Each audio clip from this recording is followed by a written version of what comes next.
Here are some tips on how to counter Vecna in Dead by Daylight. Vecna's power has two main parts. One of them that lets him travel on the upside down at a high rate of speed, that also has an AoE attack when he comes out of the ground that gives any survivors caught in it 2 Worldbreaker tokens or injures them if Worldbreaker is active. The other part of his ability is him being able to place a small AoE attack down on the ground, and if you are caught in it, you will either gain a token or be injured. One of the best ways to counter him is by using the perk Sprint Burst, since you can run away faster than the big AoE attack, although it's also not impossible to get out of it without Sprint Burst. It just makes it easier to with Sprint Burst. Another great way is by limiting his Worldbreaker mode by using clocks that appear when the mode starts. By using these clocks, you shorten his duration of Worldbreaker mode, and once you get it to the final phase, there will only be 1 minute remaining of Worldbreaker. While those are some great tips, overall the best way to counter him is by being unpredictable.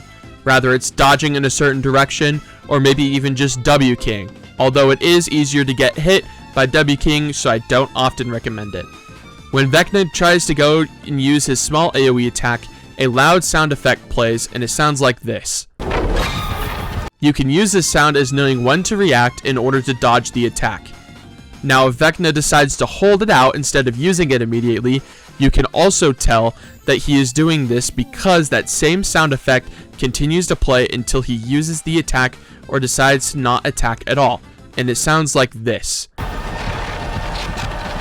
If he decides to hold it out for a long time, I'd recommend that you play close to him, as it's harder for him to hit the attack, and he also can't hit you with his M1 immediately after stopping the attack, as there is a 2-second delay after he lets go, so you'll have enough time to get to a pallet or get some distance if needed.